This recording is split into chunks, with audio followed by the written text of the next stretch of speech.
Do you want to build an audience online but have such a wide variety of interests you don't know what to focus on? I think that you're going to love this interview with David Perell. David Perell calls himself the writing guy. He runs this cohort-based online writing school called Rite of Passage, and I love that name. His marketing is very specific, but he has incredibly diverse interests and enthusiastically shares content related to those interests online. I went through his links on his website to prepare for this conversation, and just my highlights of his links were over 6,000 words long. The topics included economics, art, urban planning, golf, music, and much more. And I've been really impressed watching David's online presence, so I brought him on the podcast for my first interview episode in more than 2 years.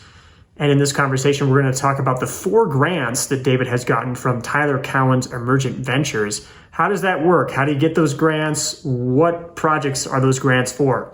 And have all the opportunities to grow your online audience passed? David is going to share what he thinks is the biggest growth opportunity right now. And we're going to talk about how to please the Twitter algorithm. What about it is so brutal, as David says. Here is David Perell. Good to have you here, David. I think you're familiar with Isaiah Berlin's concept. Isaiah Berlin, yeah, Fox and the Hedgehog, yeah. This idea that the fox knows many things and the hedgehog knows one thing and goes straight towards that. And it seems like you are a fox in your general intellectual life, but with this writing guide stuff, with your business, you're more of a hedgehog. Yep. Is that something you think about? Do you agree with that? Absolutely. Absolutely. I think that's a really good way to categorize it. And I just think that businesses benefit from hedgehog dynamics. A business develops a core competency. That core competency gets super tight, but then you become among the best in the world at it. Also, a lot of the work that you put in at the beginning doesn't show up till later. You know, Bezos has that great line where somebody says, Jeff, what do you think of the performance from this quarter? It must have been something really good that you did in the last 3 months. And he goes, oh, no. This quarter was baked in 4 years ago. I'm now working on a quarter 4 years from now. And I think that that's spot on, because if you look at Amazon's growth, it becomes very exponential. And it's those days early on where he's driving his crappy car and he's sitting on the desk that's like some door that he pulled off the hinges, and Amazon is just Amazon.com, and he's not this ripped guy that he is now. A lot of the work that he put in then became the benefits that he got a long time after. And so that's why I'm not one of those, I'm going to have a bunch of income streams and stuff like that. I want to build a real company, a real institution that then can operate passively and really become influential in the education space, but more importantly, get people writing online, because it really makes your life better. I wish I was better at being a hedgehog sometimes. What Phil Tetlock found is that political forecasters who were hedgehogs were wrong about their forecasts at a higher rate or no better than chance, but they were the ones that were getting invited to be on CNN because they want somebody that's just got like one point of view who's going to fill that time. That's something I personally struggle with online media. It pushes you towards being a hedgehog. For example, Twitter. I feel like Twitter, you want to be a hedgehog in the tweets, and then you can be a fox in the replies, right? So you say like, this is always this way. And of course you don't mean it's always that way, but that gets people to interact with it, unfortunately. And I find myself playing that game sometimes. Do you think about the fox hedgehog dichotomy when you're making decisions about what to publish online? Yeah, on Twitter for sure, because it just rewards being a hedgehog. I mean, the thing is, I don't want to be a hedgehog for a long time. And so ultimately, 2-3 years from now, I do think Rite of Passage is going to have a very established media presence, and that will carry some of the weight. Twitter does reward personal brands in a way that the other platforms don't. But yeah, I do think about it. Sort of ironically, I published a piece on logos 2 weeks ago that got 28 million impressions, was the most viral thing I've ever published in my life. Yeah. And so, yeah, I think Twitter does reward being a hedgehog, and it's one of my complaints that I have about the platform. And at the same time, it's been incredible for my career. I kind of think that the world is right, though, for rewarding hedgehogs. It's kind of harder on the individual in some ways, but man, when you find a specialist who's really good at what they do, and they've been thinking about a question that you've had for a long time, like we just hired a designer, and she walks in and she's like, woo, sure, I'll design your entire studio in 2 weeks. And she just did it. Like, she had this vision for it, and she did it in 2 weeks. It would have taken me 2 years. And so all this to say, she's sort of a hedgehog there, but that's really where so many of the gains of our post-industrial global economy have taken place, is just from matching specialists in a really good way. Look, I think the fastest way to grow an audience is by being a hedgehog. But I think the people with the most longevity tend to be foxes. People like Tyler Cowen. Right. Are foxes. Tim Ferriss is an interesting combination of the two. Joe Rogan is sort of a fox all over the place. Because I do think that there is something about being a hedgehog where those people tend to rise and fall pretty fast. Yes. And are you familiar with David Galenson's No, tell me work? about him. Okay, so he wrote this book. He's been on the podcast, actually, Young Masters, Old Geniuses. And it is about this dichotomy amongst artists of being either a conceptual innovator or an experimental innovator. Okay. So somebody like Picasso would be a conceptual innovator. Picasso, very early in his career, did influential work. And you can measure that by looking through history books and seeing the work that he did early in his career at a much greater rate than you're going to see the work that he did later in his career. Basically, he did a bunch of stuff, lived to be 90-something, didn't do a lot significant aside from maybe Guernica. And then the experimental innovator would be his predecessor, Cézanne. As Cézanne kept going throughout his career, his paintings got more and more influential because he was always searching for, how can I express this three-dimensional, four-dimensional world on a two-dimensional canvas. And that was what his mission until he died. I think he lived to be about 67. So David Galenson found this pattern amongst various fields where some people are very influential early in their career, and it seems to be they're conceptual, like Andy Warhol, conceptual. Very early in his career, he had shopped out what he was doing to other people. He wasn't necessarily always searching for this impossible to find thing. Leonardo da Vinci, classic experimental creator, never even finished the Mona Lisa.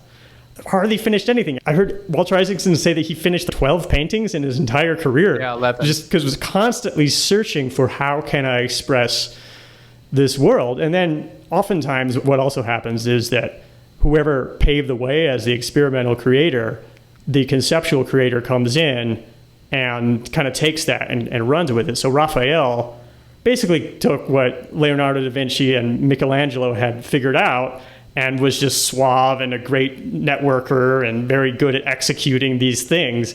And he didn't live very long, but he was apparently a conceptual creator. So I was just at Cézanne's studio in southern France. What a coincidence, yeah. 6 weeks ago. And then I asked our tour guide to take me to the place where he made the famous painting of the mountain that people traditionally associate with Cézanne. And it was one of the more spiritual moments of my life, standing right there. And I don't know why, but there was something deeply moving about seeing that painting. I think part of it is I'm fascinated by the transition from Impressionism to Cubism. I think that that transition is, like, to me, the perfect mix of humans contending with reality itself and humans imparting their own vision on reality. And I think that, Cézanne, I never thought about this with the experimentation and stuff like that, but he does go through so many different phases. And like, he went through a whole still life phase. And I like these people who are always trying to find something, always trying to be at the frontier. especially when early in their career, they demonstrate that the traditional notions of competence they have down. Like if you look at early Monet, 1850s, 1860s, I think it is, I mean, his realist painting is exceptional. It's really good. And he's able to capture the world in high fidelity. And that's important to me because it means that when people are deviating from the rules, they're making a conscious choice instead of deviating from the rules because they lack some kind of competence. Right. I think Picasso was apparently so great at realism that his father, who was an art teacher, basically like quit when he saw that he was 9 or 13 or something and could paint as well as he could. I think Impressionism and Cubism definitely my favorite artistic movement with painting, because especially as a fan of media, that is the moment where painting becomes painting. That's the moment where, oh, we've got cameras, so now what does it mean to paint something? Yep. You were talking about being a fox now, hoping to be a hedgehog later, and that's where I get like a sense that there may be some sort of secret mission behind doing this very specific thing of teaching people to write online. Because I think that there's what you do and then there's what you really do. So SpaceX, what they do is they send people and satellites into space for very, very cheap. But what they really do is try to send people to Mars and back up humanity. And I get a sense there might be some other mission behind teaching people to write online. So what you do is you teach people to write online. What do you really do? Yeah, I that's a delightful question. I think that what I really do is I help people get their social and their economic footing so that they can pursue their intellectual interests. I think that there's a whole group of people who are stuck in absolutely tragic BS corporate life, and they just hate it. I've seen a lot of my friends who had a lot of vitality when they were in college go into the corporate world, follow these very traditional career paths, and I don't think that they're working as well as they did 20 to 40 years ago in terms of what they're offering people, especially if you consider them on a relative basis to what people who can figure out some kind of career on the internet can do. Whether they work for a company and they're using their online presence to get those jobs, or they have their own company, that distinction is trivial compared to the fact that you have an online presence that's propelling your career. Because then you have a lot more control, you have a lot more ability to set a work life on your terms. And then the social thing is the same sort of thing, where there's so many of us who have these intellectual interests, but it's hard for us to express them and to find other people who perpetuate those, right? Like, how many people in your life, take out everyone you know on the internet, can you actually have a conversation with about conceptual versus experimental ways of thinking about careers and moving through Cezanne versus Picasso? The answer is almost definitely single digits, and if the answer is more than 2, I'd be surprised. That's fine. That's how the physical world works. But if you're interested in ideas, being able to write on the internet and then attract people into your life who you can talk about those ideas with is life-changing, because I feel that I'm the most alive when I'm pursuing ideas, in whatever form that is. And I know that writing on the internet is a way to do that, and helping people make that happen, whether it's we're launching a high school division, so whether it's high schoolers, whether it is adults like ourselves, whether it's people who are already in companies, we're working on a business writing division now, whether it's people already in companies who want to spread their ideas there and they want to find other people like themselves, whatever form that takes is fine. But if you're the transition from I'm going to hoard my ideas to I'm going to share those ideas, just helping people overcome that switch, I think you get these deeply positive externalities. The other one is I experiment with new modes of education. I think that is a deep one. Yes. I really didn't like school growing up. I was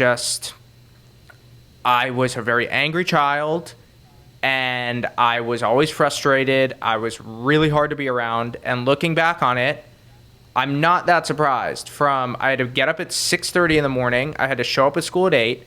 I couldn't leave till 3:30. Then I had to do some sort of extracurricular activity every day for 2 hours after that. Then I'd go home, have dinner, do homework, go to bed. And I did that, 200 days a year? Of course I was miserable. Of course I was miserable. And I think that the school system, it doesn't work. It really isn't that much fun, especially for students like me, and it costs a bunch of money. We can do so much better as a society, and Rite of Passage is my first experiment in trying to figure out how we do that. I'll be honest, I'm interested in writing, but not nearly as interested in the idea that you can put your ideas out into the world and you can make more money while enjoying your work more, have a social life of people who you can connect over ideas with, and that it'll sort of expand your intellectual universe. And writing is the best way to do that for a variety of reasons. But is that meta point that is sort of separate from writing itself that I think I'm more interested in? The idea that you can have a concept in your brain, sit down on your couch, share that idea, and then attract all these other people, that has only really existed for 10 to 15 years. And so I think that when there's an opportunity to build a company, you always have to be asking, like, what changed about the world? Why is this opportunity emerging? And I'm really driven by these changes that have happened, which is really just the ability for anyone to share and distribute their ideas for free. Mm-hmm. It's a little counterintuitive in a way, because I know last time I spoke to Mark Manson and had him on the podcast, I talked to him offline afterwards, and I was like, hey man, do you have any advice on how to take my blogging presence to the next level? And he was basically like, no, every blogger's traffic's way down. I got really lucky. When I blew up, Facebook was really pushing blogs into people's feeds. I've also heard Tim Urban from Wait But Why make similar comments that he got really pretty lucky because in 2013 or so, Facebook was just promoting content on the feed and he was getting millions of views. And I've found it myself. It's much harder to get those big traffic days that I used to get, where I'd have a post that maybe say it gets even 30,000 views because it's on the front page of Hacker News for a couple of days. And it seems harder and harder to make those things happen. I don't think that that's a reason to not write online.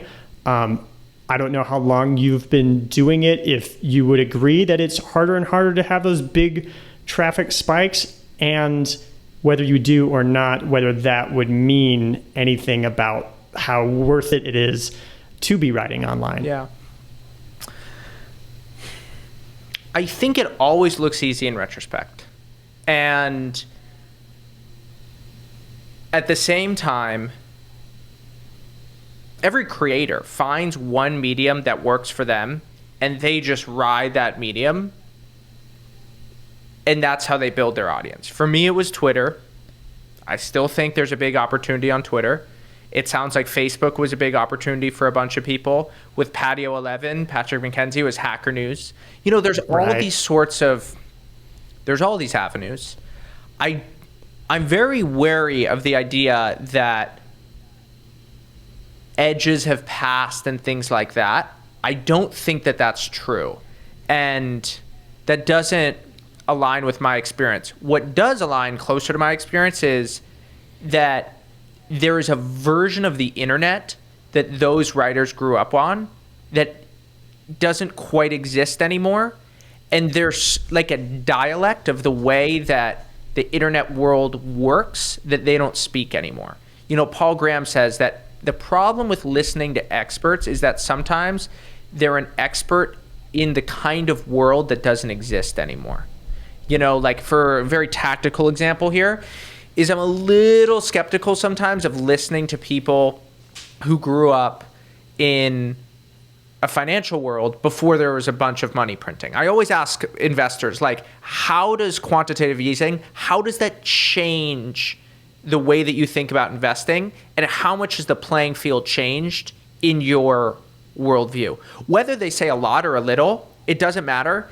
But one of the ways that I analyze my investor friends is how good of an answer do they have to that question. Intuitively, it seems like when you print $6 trillion into the economy, things get really weird. And an answer to that question. And so all this to say, the Facebook days are over and we're in a new regime. And so they might just be frustrated about that. But I mean, I would love to have a conversation with Mark Manson and Tim Ferriss and Tim Urban about how they built their audiences. Here's where I think they're wrong. I think that if they got started right now, their stuff is so good that it would pop.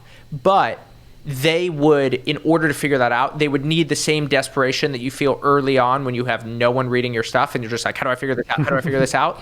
And they probably don't have that same desperation now. And so they're a little confused. That is hard to replicate. And I really resonate with what you say about the version of the internet, because I've been on the internet since 1996. When I went to Silicon Valley in 2005, 2006, 2007, that was about the time I was there, 2008, everything was about social and Web 2.0. Right. How do we get people together? How do we get people together for parties? How are we going to connect people? And there was this sort of this utopian view of what the internet was going to be. When I started using Twitter in 2007, it was basically a replacement for what was called Dodgeball, which was the predecessor to Foursquare, which was a text message thing that you would just say like, hey, I'm at this bar, and it would text message your friends and say that you're at that bar. And so if your friends are in the area, they could stop by. Right. And so that's, to me, what Twitter was. And so I used to sort of get offended that people would make a distinction between in real life and on the internet.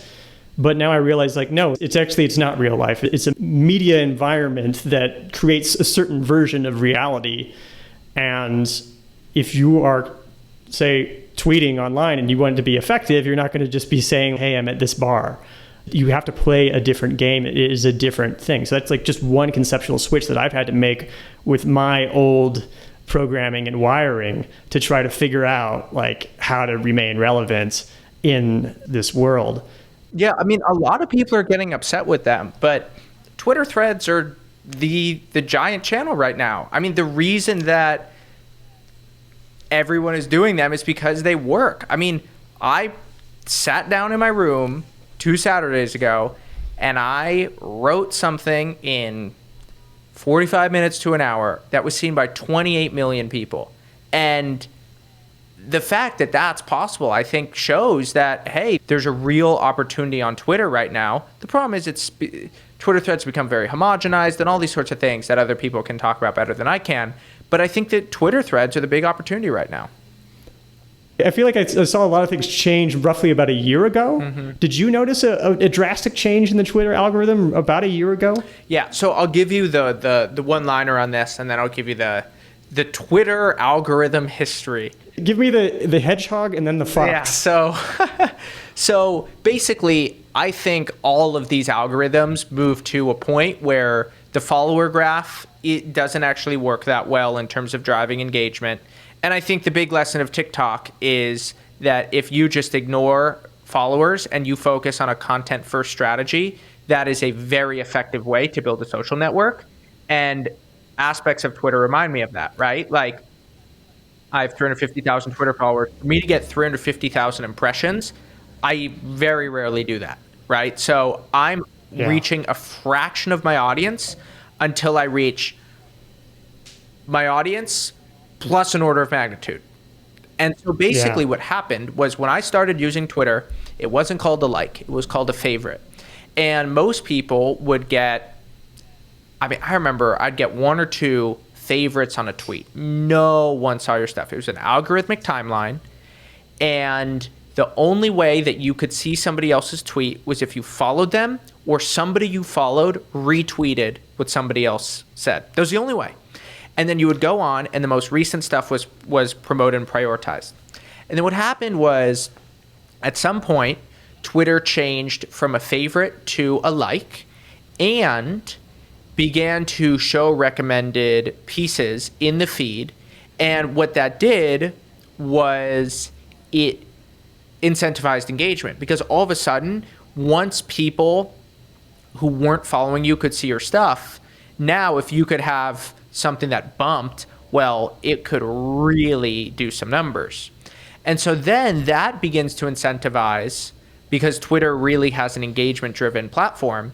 What you want to do is you want to create tweets that get a bunch of retweets and a bunch of comments. And if you can do that, then a piece of content will really crank.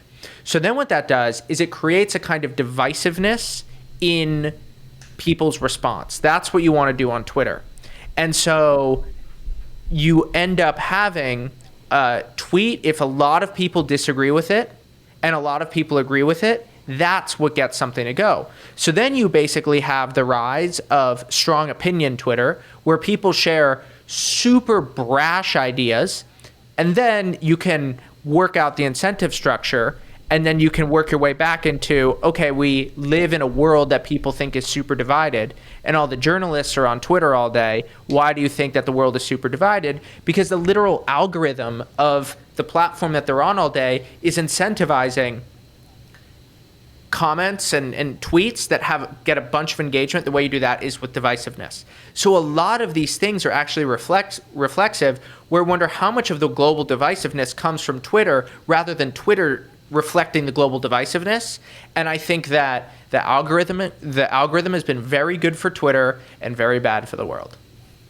I have noticed a comments bias. It used to be that, the one-liners that, James Clear and Mark Manson are so good at. Actually, I don't think James Clear is even tweeting anymore. Last I saw, he hadn't tweeted for a while. It's a little frustrating because sometimes I'm like, am I going to ask for book recommendations again just because that's going to get me 5,000 impressions instead of 500? And then you see these fake takes. People whom I otherwise respect the opinions of, clearly feigning a misunderstanding of a concept and tweeting their hedgehog version of that because they know the way that this algorithm works. This is why the line, don't hate the player, hate the game, exists. Right. Yes, exactly. Actually, do you think about that? How do you play this game without feeling like a scumbag? I think about it all the time. It's so brutal. It's so brutal. I mean, we're in a tough situation right now. I think that the stuff that's being shared on Twitter is of lower and lower quality. The experience of being on Twitter is more and more divisive. The best creators on Twitter aren't getting promoted.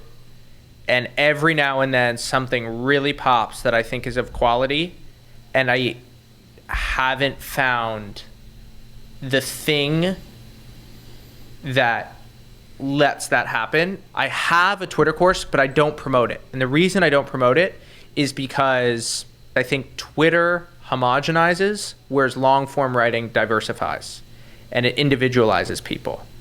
There is a kind of style that just doesn't translate into long-form writing. And whenever I watch people spend a bunch of time on Twitter, they become more like everybody else. Whenever I watch people spend a bunch of time writing their own blog, they become less like everybody else. They become more like themselves. And I'm all about individuality. I'm all about helping people find the things about them that are uniquely theirs, that they've suppressed until now, that now they can lean into. And right now, Twitter is making people more alike, and that's frustrating. It's good to at least hear somebody share in that frustration. Now, you've been given 4 grants through Tyler Cowen's Emergent Ventures. Yep. How did that happen? What is that relationship structured like? Oh, what have you gotten out of that? Tyler's the freaking best. So, really life-changing stuff. So, I when I was 22 years old, I emailed Tyler and I said, "Hey, Tyler, I would love to interview you on my podcast, and I'll take a bus down to DC because I had no money at the time, and I'll do an interview with you in person." So we do an interview. It's called Two Blundering Fools, if you want to listen to it. And I remember right at the end he said that you're a kindred spirit, and I didn't know what kindred meant. So I looked it up right after, which is why I remember that. And I realized what it meant. About a year later, I applied for a grant. And at the time, I was interested in helping former athletes, college athletes and professional athletes, shift into the work world. So that's what I applied for the grant for. And he said, "I don't think you should do that. I think that you should focus on what you've been doing, which is really doubling down on podcasting, really doubling down on growing your social media audience and all that. So I got a grant, then I got another one right after that, and then I got another one about a year later. And I think that there's a few things about Tyler that I think are really special.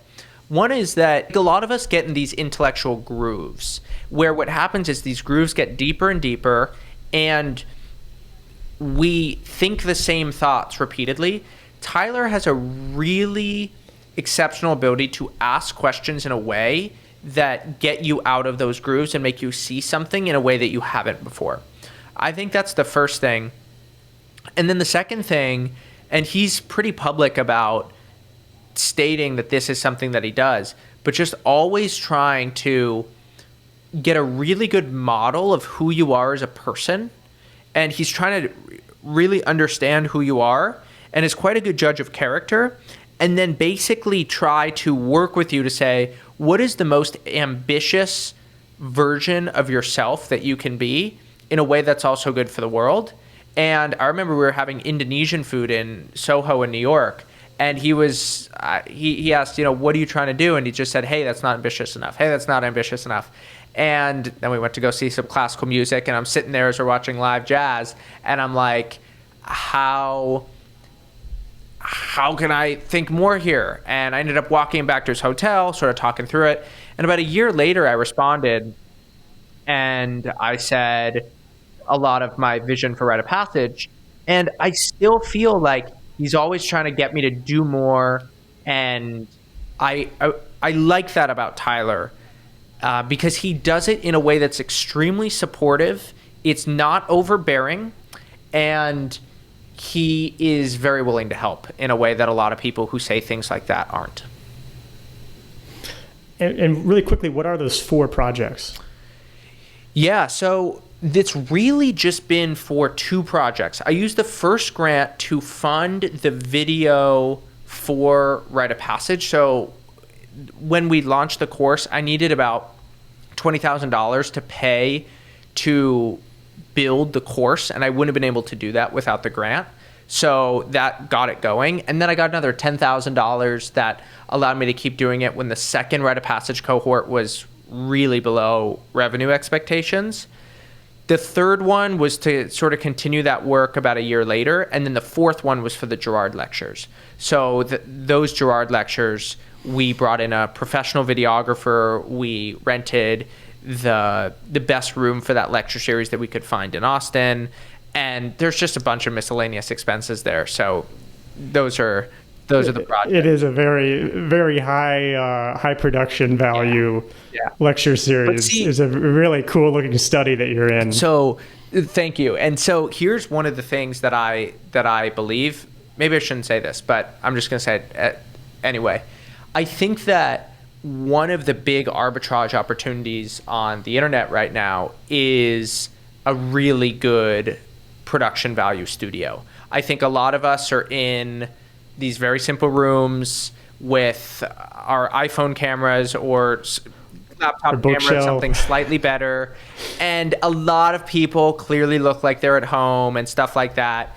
And I think in 5 years, creators all over the place are going to have really high level studios, because what I expected and what was true about the Gerard lectures is more people comment on the aesthetic than the content. Mm-hmm. And the distinctiveness of that aesthetic, the way that it doesn't resemble the other things that are online, that's something that I'm increasingly trying to do. Trying to say, okay, how can I make things that are different from what's out there? And I think doing that with aesthetics has been one of my big intellectual projects for this year. And I'm building a studio in this apartment right now, and it's, professional grade studio and professional designers and everything. And once again, that's like our North Star, something that it feels both futuristic and alive, but it doesn't feel contemporary, and it doesn't align with the standard visions of what futuristic and alive looks like. And so I've been thinking a lot about that. I think that segs very well into the next question, which is about leverage. Naval Ravikant talks about there being 3 types of leverage: capital, labor, media. you're somebody who thinks a lot about leverage. You've got a site called The Age of Leverage. I think what you're doing with this getting a high production studio is you're increasing the force that is put on the lever that is media. Is that you can have unlimited leverage, and the higher the quality, the more you invest in the quality of the content, the more that you're able to make that lever move. Right. And it's a long lever. And the longer that lever is, the harder it is to move it. You've got that much more competition. I try to think about leveraging media, and I try to actually avoid other types of leverage. For example, I no longer even have an assistant because that reminds me to focus on the quality of the thoughts that I have, to actually push harder on the media leverage. Now, you're leveraging media. You've got a decent number of employees, it seems like. You're leveraging labor as well. Do you think about what you decide to leverage and what you decide not to leverage? Yeah. The best way to think about this that I found comes from Nat Eliason, who's one of my good buddies here in Austin, is that so much of the world is focused on speed, and there's benefits from being focused on mass. And speed is how so many people are going. They're just like, I'm going to do as much as I can, as fast as I can. I'm going to go, go, go, go, go. And if we think about that as in terms of a lever, if you have a fulcrum and you've got a long lever, you can move your side of it really fast, but the other side doesn't move as right. much. Whereas if you are going by mass, because the fulcrum is closer to wherever you're applying pressure, you need more mass. Absolutely. Exactly. And I'm just trying to build the right kinds of mass in my life. And that requires a sense of commitment. And right now, I think we're like 8 full-time employees at Rite of Passage, and that'll be at least double by the end of the year.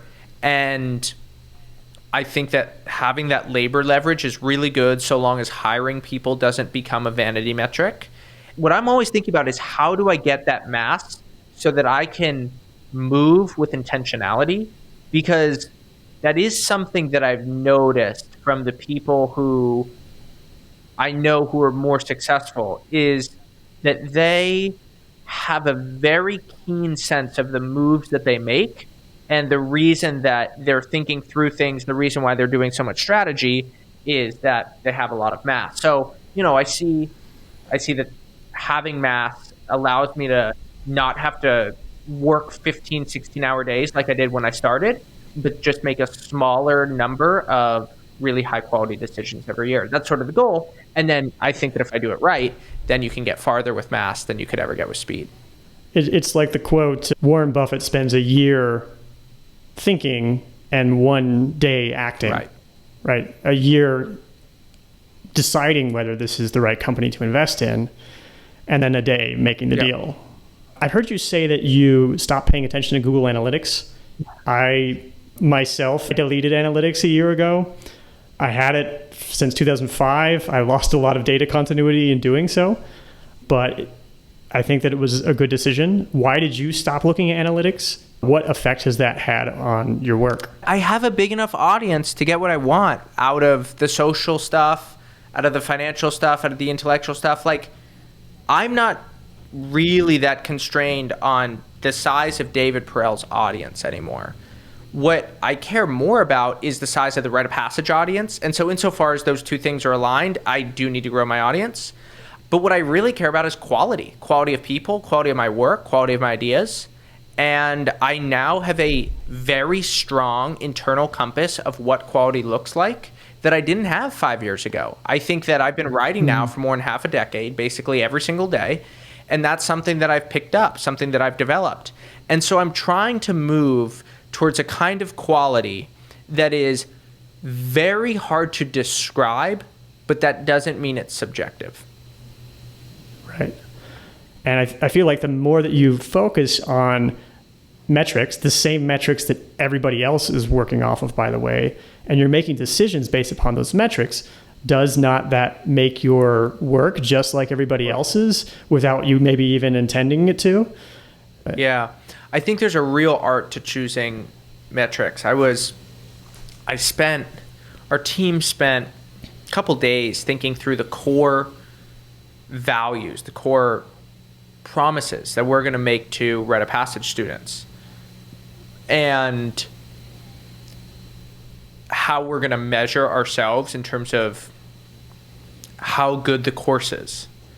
And we were with a guy who, he must own 200 some companies. And he was just saying, look, David, as the company gets bigger, you're going to need some kind of simplicity there that's going to keep everybody in line. When you're running an organization in particular, you need metrics and you need objective criteria. Otherwise, you end up with a bunch of politics. And it's also, you end up with a bunch of misalignment, which is really what I'm concerned about. So we ended up coming up with 3. Publish quality ideas, our first core commitment to students. Second, find your people. And third, 2x your potential. And we felt that those in 3 phrases encompassed everything that we were trying to do at Rite of Passage. And that's how we measure any project against. That's how we're measuring our success against. And then also with the bottom line and stuff like that. And there has been something very gratifying about metrics. I once heard from a friend that he measures the success of a post based on the number of interesting email responses he receives. I think that's a really good example of having a clear metric, but one that you've chosen where you're not defined by the same metric that everybody else is defined by. And that's a good sweet spot right there.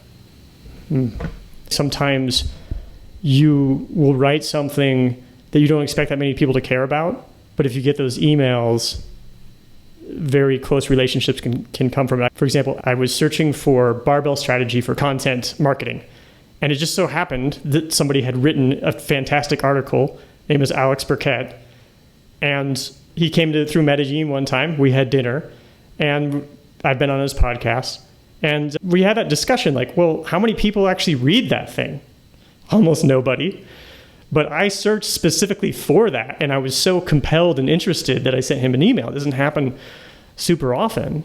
And there we were having dinner together. Last question. What do you love about golf? Everything. I think that golf course architecture and golf courses themselves are just delightful. The way that an architect can curate an experience and the way that that experience interfaces with nature and the natural elements is beautiful to me. The other thing that I love is the way that science and intuition play with each other. There's the historical kind of golf, which is, hey, we're going to deal with feels, and this is sort of what I feel like what I'm doing. Okay, keep my head down as I swing, 1, 2 in the swing, like a really good cadence. You hit a bad shot where your rhythm was off. Like all that sort of stuff is things that like aren't really real. They're sort of like your body having a sense of what's going on that sort of works out in practice, but it's totally wrong in theory. And then there's the other side of the game that is deeply analytical. I think Matthew Fitzpatrick has a journal where he's written down every single shot from his last 10 years. There's been the whole development of ShotLink, and then I'm friends with Mark Brody at Columbia University, who founded the strokes gained stat with all that ShotLink data. And then there's the whole world of TrackMan and the Titleist Performance Institute, the way that they're measuring the biomechanics of the swing and stuff like that. And the way that those two things interface, I think, is really interesting. I think that you can go too intuitive and you're not taking advantage of the very real scientific advances that we've made. But the people who go too scientific end up being very robotic. And I find that the best people have a way of knowing that cutting edge stuff, but not being led by it. And it's very important that the relationship between those two happens so that you're not playing swing, so that you're playing golf. Golf's also a really good way to, you just have this war with yourself in your head. And I think that having a skill where you learn how to deal with yourself when you're beating yourself up, I think is really helpful. I think that's what a lot of people get from meditation that I got from golf. There's this expression in golf, feel is not real. I remember you sharing something about students in a class doing active recall versus something Yep. else, and they felt like they were learning Yep. less, but it turned out they were learning more. So I think about this concept of feel is not real sometimes. And with productivity stuff, sometimes you feel like, oh, I'm being more productive. Are you really? How do you measure that? I've recently started playing again, been doing sort of a challenge, tracking every single shot, doing the strokes gained, which was not available when I was playing previously. And I'm starting to fall in love with the idea of randomness and how it relates to golf. And it's almost like an inversion of creative work. I see creative work as you are leveraging randomness, but you're trying to make small bets with unlimited upside and see what comes from that. Where golf, there's this randomness, but you're trying to avoid the blow-ups. Yep. Yeah, flying airplanes is the same way.